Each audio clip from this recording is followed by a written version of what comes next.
Hosted by you/that last by unicorn. I, 29F, met my boyfriend, Michael, 35M, at a show I performed in. I do theater as a hobby, and he complimented my performance and bought me a drink. We have been together for a little over a year now. His sister got married last week, and I was initially pleased to be asked to be a bridesmaid, but also a bit surprised since she barely knows me.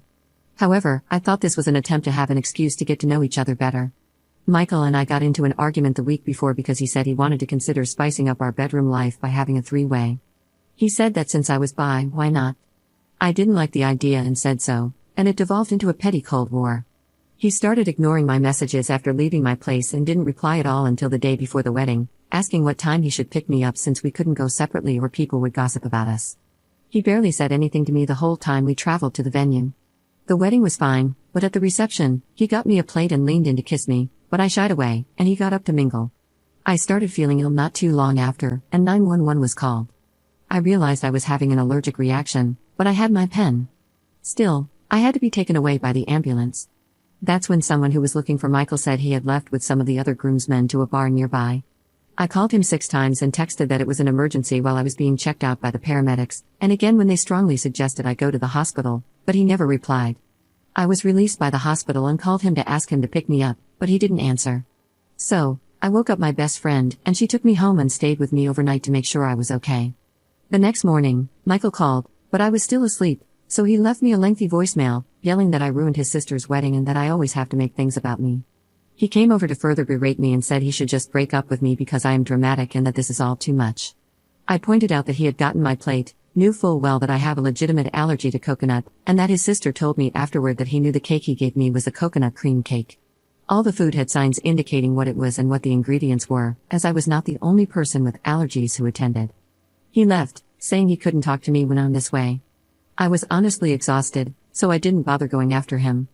However, his father called me to ask how I was doing, and after I answered, he told me that I was hurting Michael's heart by blaming him and then that Michael had been inconsolable since we fought. I texted Michael to ask if we could talk, but the conversation somehow circled back to the three-way and how I don't respect him, even in intimate settings. He said I don't want to hear him out regarding his needs and that I always make things about me. I'm so confused because this feels manipulative to me, but I respect his father so much. I attend their church, and he is a pastor there. Having him tell me that I am in the wrong really threw me. Am I wrong here? Edit. A lot of comments are suggesting that this was intentional, and I had never considered that he might have given me something I'm allergic to on purpose, certainly not to use against me to leverage in our argument. But now I think I may need to come clean and talk to his parents. I know them well, so hopefully, it won't go too badly. Edit. Michael texted me this morning to apologize. He said the wedding was stressing him out, and he had a lot on his mind, so he accidentally handed me the plate he meant for himself, not the one for me. He said he didn't know I was in the hospital and feels bad that he wasn't there for me, but he left the reception with some of the groomsmen to blow off much-needed steam. I don't know how I feel about it all, so I just replied, okay. He's now asking to come over and talk this out in person. Update 1 day later. Well, many of you were right, I shouldn't have met him in person, but I did. He took me out to lunch, insisting on paying for everything, and it was incredibly over the top. He had flowers and a written letter of apology, but as some of you messaged me, his apologies dodged the point with phrases like if I hurt you or sorry you're feeling that way, etc. He quoted some scriptures and said he has repented because his carelessness caused me harm. I wasn't really moved by any of it until he mentioned how much his family loves me and how our church is rooting for us as a couple. That's when I sat back and realized that one flimsy reason I was even considering forgiving him and staying was because of the pressure I felt as the girlfriend of a pastor's son. It occurred to me that there have been so many times I let things slide because he is the heir apparent, giving him a lot of power in the social aspect of our community. Sorry if I'm rambling, but I'm emotional and a little tipsy. I remember just staring at him and saying it was incredibly alarming that, by now, he still wasn't aware of my one single allergy and that he didn't bother to tell his own girlfriend he was stepping out with the guys, or even that he was leaving his own sister's wedding at all. He then said it was actually kind of stupid of me to eat a cake that had coconut and implied I was an idiot for not realizing what I had was coconut. At that moment, I realized he would never accept that he was in the wrong, and there was no point in continuing. I stood up, smiled, and said, "You know what, don't worry about it. Thanks for dinner, good night." He replied by saying that if I wasn't going to grow up and accept his apology, I was a waste of his time. He uses that line a lot whenever we disagree, and it usually hurts me deeply. But this time, it was like a Rolodex of memories flooded my brain, and I started to really suspect that he's been deliberately making me sick whenever we disagree to teach me a lesson. I told him I was done and that he needn't waste his time with me anymore, then I left. Afterward, I sent screenshots to his father, explaining the situation as best as I could without outright blaming Michael for my past illnesses, since I don't have proof. About 20 minutes ago, I received a text from his father. His father said he was incredibly disappointed in my immaturity and hurt that I wouldn't even wait until Sunday at church, where we could pray together, talk it out, and heal. I felt this way for a while, but I was finally able to say it, that using religion as a tool for guilt is low. I told him I am no longer concerned with his version of God, as that version is judgmental, cruel, and heartless, while the God I've always believed in is loving, compassionate, and kind. I told him I'm done. I've since been told, through his father and further emails, that I am no longer welcome at my church until I reconcile with my true husband and learn compassion and respect for my leaders. So I guess that's it. I'll enjoy sleeping in tomorrow and eating coconut-free food while lounging around my home, instead of going to 3 separate church services starting at 8 a.m. after that. I'll figure it all out from there. I don't really know how to sign off, but I do watch a concerning amount of Charlotte Dauber videos, and she usually ends things with practical advice like do your laundry or something. So I'll just say, live for yourself, feed your soul, and know you are enough. I'm going to put in the work to get there, and I hope we all make it to the other side, contented, and filled with love and joy. Up in the comments. I forgot to add to my post, but, well, I ended up sending his dad screenshots of some texts. If you're here for the drama, here are the top 2. 1. One night, after I sent Michael home for trying, and failing, to pressure me into intimacy, he texted me, "You're missing out and should be grateful since your body makes me sick, but my love for you is stronger. Would it hurt to show some appreciation by giving me a handy?" 2. On his birthday, I had just been in the hospital after passing out from exhaustion and dehydration. I went straight to his party afterward, stayed until everyone left, and even helped clean up, except for the kitchen. After I left, he sent me, "You could have cleaned the kitchen." Then followed up with, "Or stayed over to get me off." And finally, "You're a waste of time if I don't even get any action on my birthday. Thanks a lot." And after both incidents, he suggested adding a third person. His dad hasn't responded. Commenter. Holy crap, and you stayed with him? You poor girl, no one deserves someone like that in their life. But you didn't say if you told his dad about him sending you to the hospital and potentially unaliving you. Because we both know, and the rest of Reddit knows, that he did that intentionally. And if there was proof of him giving you that cake, you could probably send him to jail. Ops response. I didn't and don't have the best self-esteem.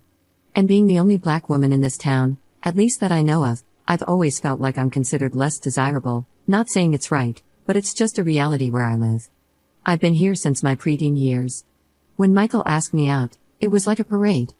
Everyone acted like it was a Cinderella story and that I had won the lottery or something. I've been texting a friend today, and she's letting me know how dumb I've been. I never told her about our issues, and is about ready to commit crimes. Lol. I think I lost myself for a bit, but I've actually wanted to leave the church low-key for a while because of how I've been treated, so that helps a bit. Second update 2 months later. It's been a hot minute. I completely forgot about my posts until I was watching a YouTube video on Reddit stories, and one of the stories reminded me that I never gave an update. I found a more laid-back church in my city. It's the kind where we can go to the pub afterward and have a laugh. I really liked it, and I made some amazing friends that I'm still in touch with.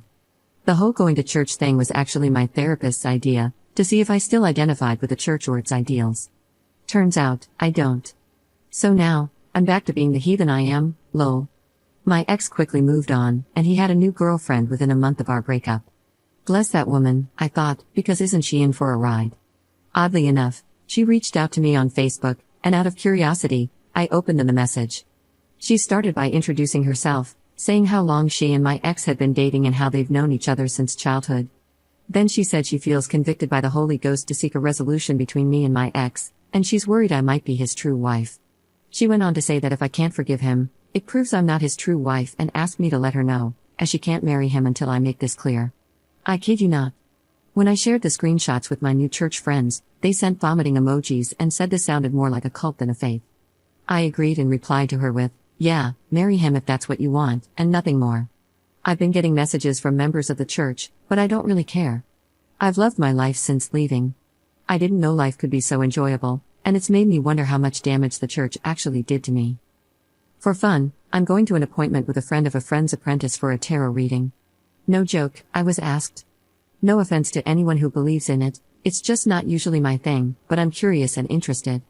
Maybe it'll be good. I'll let you know. Third update 1 month later. This is really hard to explain. After my last post, he stayed away for all of a hot second. He kept dropping off gifts and food, freaking food, of all things at my door. I've ignored them and thrown them out at the end of each week like all the other trash. Then he waited out front for me, so when I came out to take the trash out, he was sitting right there. I didn't even see him. I was tired and just trying to get chores done. He blocked me from my door and went on a speech about how I'm his true wife and that he cannot marry his girlfriend without my permission. I can't keep track of the mental and theological gymnastics he went through, but he basically asked me for a three-way with his current girlfriend to see if we could figure out who his true wife is. I bluffed and told him that my necklace had a panic button and that the cops were alerted to his presence, so he needed to leave. He just sort of stared at me, but it was this blank look, like he wasn't even human. Then he started going on about how he thinks about me every night before bed and more. At that point, I began gauging how fast I was compared to him, how quickly I would need to run to wake a neighbor, and which one of them might respond the fastest. I just kept saying no and repeating that the cops were coming. Thank the universe for a random siren, because I don't know if that's what convinced him, but he did leave. He was kind of chuckling as he walked away, saying that I've always been so playful and calling my behavior an act. It took me less than 30 minutes to pack a bag and head to a friend's place. I sat in her tub for what felt like a day, though it wasn't. When I finally got out, she and I sat down and started making a plan to move my things out bit by bit until it was just down to the furniture. I don't give a damn about the furniture. So we implemented the plan. She would drop by, her dad would, her mom would, and I would go with her brother. Slowly, over time, we took everything I really cared to keep from my home. I'm safe and away from there now, and I'm just ready to wash my hands of the place. He has texted me a few times, assuring me of this plan to pick his wife. So, I finally cracked and sent his messages to his parents last week. It had been silent since then until this past Wednesday. There's a bar I like where they have wine Wednesdays, and I went to relax until I felt a tap on my shoulder. He was there with what looked like a group, and he started smiling and said we needed to talk. I loudly told him to leave me alone, but he dropped to his knees and asked me to marry him. Some people started clapping, and a regular who knows me came up, leaning in to ask if I was okay. I jerked back and told him to leave me alone. The regular offered to pay my tab so I could leave, and he walked me to my car. Now, it's been this game of gathering footage and dealing with the police. So far, I've been told this isn't evidence of harassment but a domestic dispute, so I don't know what to do about that. I know I'm done with where I live, but moving now feels like the hardest task in the world. I know I have to. I can't stay here. But now I'm mourning it all. It feels too big.